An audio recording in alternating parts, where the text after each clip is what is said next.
नमस्कार दोस्तों, स्वागत है आपका शिक्षा मेडिक्स के यूट्यूब एजुकेशनल चैनल में। तो आज हम लोग सीखेंगे माइग्रेन हेडेक के बारे में, जानेंगे इसके सिम्टम्स, कॉज और ट्रीटमेंट, और इसी के साथ जानेंगे हम इसका आयुर्वेदिक उपचार। तो देखिए माइग्रेन क्या है। तो माइग्रेन क्या है कि जो हमारे ब्रेन वेसल्स होती है, कि ब्रेन के अंदर जो वेसल्स होती है वो डायलेट कर जाती है, मतलब इन्फ्लामेशन हो जाती है उसके ऊपर। तो क्या होता है, जो ब्लड फ्लो होता है वो बढ़ जाता है।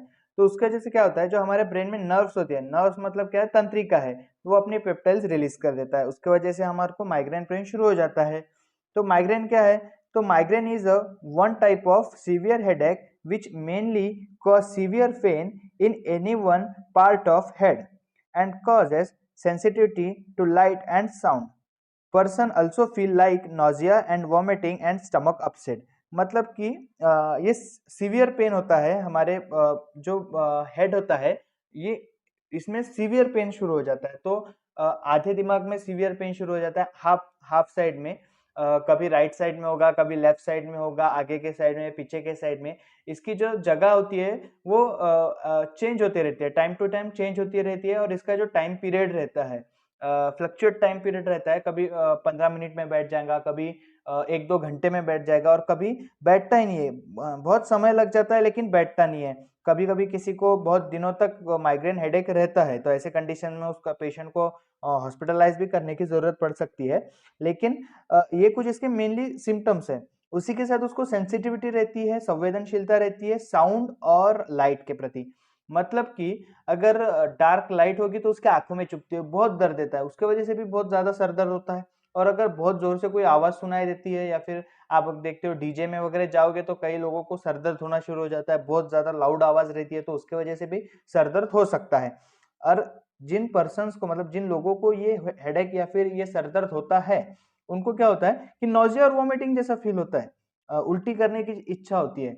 उसी के साथ उनका जो स्टमक होता है, मतलब पेट जो होता है वो अपसेट रहता है, डाइजेशन ठीक नहीं होगा, जीआई ट्रैक में इन्फेक्शन हो सकता है, जीआई ट्रैक की तकलीफ हो सकती है। तो ये सब चीजें होती है माइग्रेन में।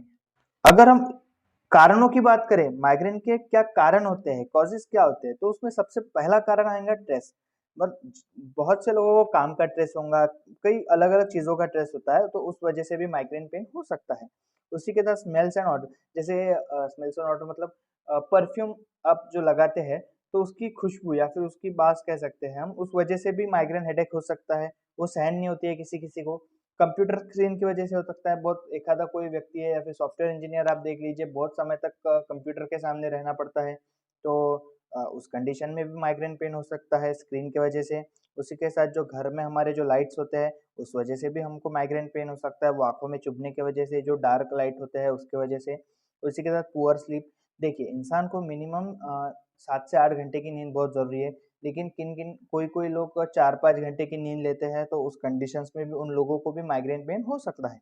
अब हम देखें लैक ऑफ वाटर, मतलब कि पानी कम पीने की वजह से भी माइग्रेन हो सकता है। अगर कोई इंसान पानी कम पीता है तो उस कंडीशन में उसे भी माइग्रेन होने के चांसेस रहते हैं, उसका भी सर दर्द हो सकता है।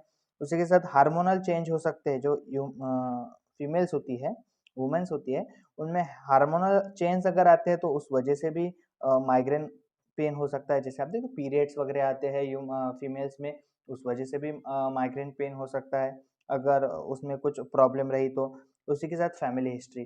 फैमिली हिस्ट्री किसी कहेंगे कि हमारे पिताजी के पिताजी को था, या फिर हमारे पिताजी को था, तो हमारे मम्मी को था, तो उस वजह से भी हमें माइग्रेन हो सकता है। ये फैमिली हिस्ट्री का अलग पार्ट है, लेकिन होता है।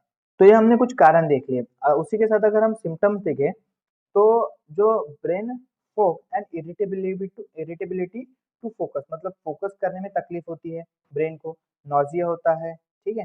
सेंसिटिविटी टू लाइट, मैंने बताया आपको कि जो लाइट होता है उसके प्रति बहुत तकलीफ होती है अगर आंखों में चुभती है। उसी के साथ फटिंग, थकान आ सकती है पेशेंट को माइग्रेन की वजह से, सोया सोया रहता है, सर पकड़ के लेटा रहेगा हमेशा, कुछ नहीं कर पाएगा। एक जरूरी चीज ऐसी है कि अगर माइग्रेन पेन होता है तो ये आपको कुछ भी नहीं करने देगा, कुछ भी नहीं, आप बस पड़े रहोगे। इतना जोर से दर्द होता है कि आप कुछ सहन नहीं कर पाओगे इस दर्द को।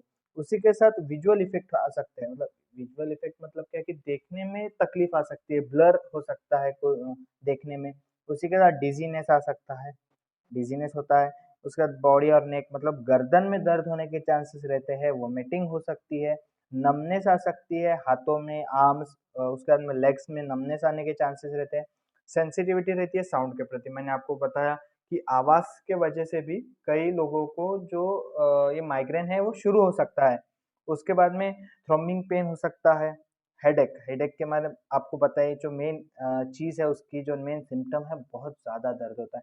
फ्लक्चुएटेड दर्द रहता है, कभी 15 मिनट रहेगा, फिर बंद हो जाएगा, फिर शुरू हो जाएगा, फिर बंद हो जाएगा। कभी-कभी 2-2 घंटे में चालू बंद हो सकता है या फिर कभी-कभी बहुत लंबे समय तक ये दर्द रह सकता है। लेकिन जो मेन कॉज़ है इसका कि अलग-अलग जगहों पे होगा, जो ब्रेन में एक जगह पे नहीं रहेगा, घूमते रहेगा, कभी राइट साइड में, कभी लेफ्ट साइड में, कभी आगे, कभी पीछे। तो ये उसका मेन कॉज़ है, आप समझ लीजिए। ऐसे मेन सिम्पटम्स की ये है कि वो अलग-अलग जगहों पे दर्द होना शुरू हो जाता है। तो आपको घर में तो पता चल गया कि ऐसा दर्द है तो वह माइग्रेन है। अगर आप हॉस्पिटल या फिर क्लिनिक में जाते हो, कई डॉक्टर्स होते हैं, कई पेशेंट कंडीशन में उन्हें चांसेस लगते हैं कि वह माइग्रेन हेडेक नहीं या फिर ब्रेन ट्यूमर हो सकता है या फिर अलग कोई चीज़ हो सकती है। तो उसके लिए डायग्नोसिंग क्या करते हैं पे डॉक्टर? तो डायग्नोस में क्या करेंगे, सीटी स्कैन कर सकते हैं और एमआरआई कर सकते हैं। इसमें आपको पता चलता है कि माइग्रेन हेडेक है या फिर ब्रेन में कोई ट्यूमर है या फिर कोई और दिक्कत है, वो पता चल सकती है। अगर हम ट्रीटमेंट की बात करें, तो ट्रीटमेंट में 5 स्टेप देखते हैं, 5-6 स्टेप्स है। तो प्रिवेंटिंग स्टेप्स मतलब कि जो सिम्पटम्स है, उसे सेटल करना, ठीक है? उसके बाद pain killer drugs, migraine drugs, Ayurvedic मतलब नेचुरल होम रेमेडीज़, उसके बाद में एंटी एमेटिक ड्रग्स, उसके बाद में मसाज विद बाम। तो सबसे पहले देखते हैं प्रिवेंटिंग स्टेप।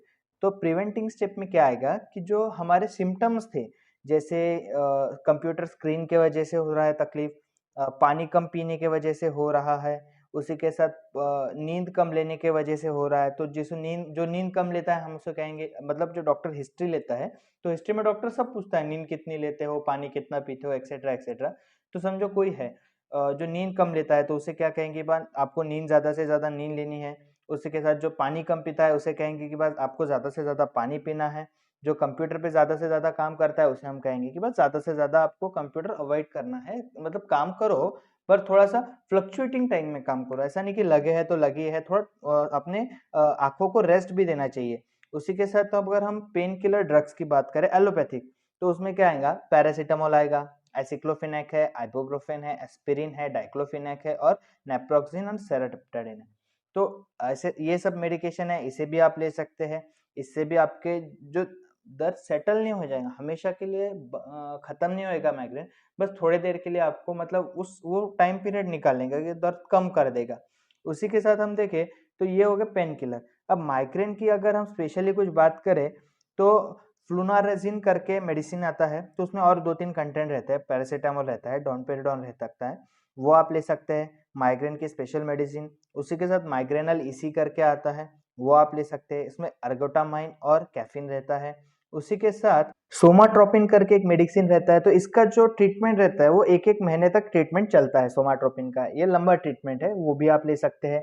उसी के साथ एंटी नौजिया में देखें तो हमने देखा था कि जो सिम्पटम्स है उसमें पेशेंट को नौजिया वोमिटिंग हो रहा है, तो उसमें आप क्या ले सकते हैं, तो क्लोरप्रोमाज़िन ले सकते हैं। उसी के साथ मेटोक्लोप्रामाइड ले सकते हैं। उसी के साथ प्रोक्लोरप्रेराज़िन ले सकते हैं, इसका ब्रांड नेम स्टिमिटिल है, बहुत फेमस ब्रांड है ये। उसी के साथ ऑन्डेंसेट्रॉन ले सकते हैं, डोमपेरिडोन ले सकते हैं। ये सब एंटी नौजिया के ड्रग्स है, ये आप लेके जो नौजिया है वो सेटल कर सकते हैं। तो ये हो गया एलोपैथिक ट्रीटमेंट। लेकिन एलोपैथिक ट्रीटमेंट से जो माइग्रेन है वो परमानेंटली ठीक नहीं होता है, ये तो आपको पता चल ही गया। तो परमानेंटली या फिर इसका टाइम पीरियड बढ़ाने के लिए, मतलब समझो किसी को रोज़ के रोज़ माइग्रेन पेन शुरू हो जाता है दर्द में, तो आप रोज़ के रोज़ तो एलोपैथिक मेडिसिन नहीं ले सकते हैं ना। तो जो वह अभी आया फिर 1 महीने के बाद आया, तो ऐसा उसको लंबा करने के लिए, उसको ड्यूरेशन को लंबा करने के लिए हमें क्या करना है, तो आयुर्वेदिक ट्रीटमेंट आप ले सकते हैं। तो आयुर्वेद में हम क्या ले सकते हैं, तो आयुर्वेद में हम जो देसी गाय होते हैं, जो देसी गाय का घी होता है, देसी गाय का घी 1-1 चम्मच हम सुबह-शाम ले सकते हैं, उससे भी माइग्रेन ठीक होता है। उसी के साथ जो देसी गाय गाय होती है, उसके घी के 2 बूँद 3 बूँद हमारे नाक में डाल के नाक से खींच लेंगे और अनुलोम-विलोम करेंगे तो उससे भी सेटल हो जाएगा। लेकिन एक चीज़ यहाँ पे गौर करनी है कि जो घी है, हमें देसी गाय का लेना है, जर्सी गाय का नहीं लेना है। ये बहुत बड़ा डिफ़रेंस है जर्सी और देसी गाय का, तो ये आपको ध्यान रखना चाहिए। अब यहाँ पे पतंजलि का मैं बता रहा हूँ, ये बोलते हैं कि हमारा जो घी होता है वो देसी गाय का है, तो हम ट्रस्ट कर सकते हैं, ऐसी कोई दिक्कत नहीं है, पतंजलि बहुत बड़ा ब्रांड है। उसी के साथ हम देखें, अगर दूसरा ट्रीटमेंट देखें, ठीक है हमने गाय का घी वगैरह ले लिया, अगर और कुछ करना है तो और कुछ करना है तो क्या करेंगे, मेधावटी करके आता है, मेधावटी के 2-2 टैबलेट आप सुबह शाम चालू कर सकते हैं, उससे भी आपका माइग्रेन बहुत जल्दी सेटल हो जाएगा। और बादाम रोगन का तेल आता है, मतलब बादाम रोगन आता है, तो उसको 1 चम्मच दूध में मिला के पीजिए सुबह शाम, और 2-3 बूंद नाक में डालिए और खींचिए और अनुलोम विलोम कीजिए। इससे आपका जो माइग्रेन है 100% सेटल हो जाएगा परमानेंटली। तो ये हो गया ये आयुर्वेदिक ट्रीटमेंट। और उसी के साथ हम देखें तो हमने कुछ सिम्टम्स देखे थे शुरुआत में, जैसे हमने एंटी नोजियल ड्रग देखे कि वह नोजिया वोमिटिंग हो रहा है पेशेंट को। अगर उसी के साथ अगर पेशेंट की डॉक्टर हिस्ट्री लेता है, तो हिस्ट्री लेते समय अगर पेशेंट ने बताया कि उसे एसिडिटी की बहुत तकलीफ है, या फिर उसको कफ की बड़ी तकलीफ है, उसको हमेशा खांसी रहती है, तो ऐसे कंडीशन में क्या करना। तो समझो किसी को क्रोनिक कफ है, बहुत पुराना कफ है, तो उस कंडीशन में हम लक्ष्मी विलास रस ले सकते हैं, वो भी पतंजलि का आता है, दिव्य करके। उसी के साथ अगर किसी को एसिडिटी की तकलीफ है क्रोनिक, तो घृत कुमारी स्वरस आता है, एलोवेरा जूस, वो आप पी सकते हैं, जो पतंजलि का आता है। उसी के साथ अविपत्तिकरण चूर्ण आता है आयुर्वेद का, वो भी आप ले सकते हैं एसिडिटी के लिए। इससे आपके एसिडिटी के जो डिसऑर्डर है वो कंप्लीटली खत्म हो जाएंगे। तो ये था कंप्लीट वीडियो माइग्रेन के बारे में। अगर आपको और जानकारी चाहिए ऐसे ही कोई डिसीज के बारे में, या फिर आपको मेडिसिन की नॉलेज चाहिए, एलोपैथिक मेडिसिन की इंफॉर्मेशन चाहिए, कंप्लीट इंफॉर्मेशन, आयुर्वेद की कंप्लीट इन्फॉर्मेशन चाहिए, तो हमारे चैनल को सब्सक्राइब कीजिए, वीडियो को लाइक कीजिए और कमेंट कीजिए आपको कौन से मेडिसिन की इन्फॉर्मेशन चाहिए। मिलते हैं अगले वीडियो में।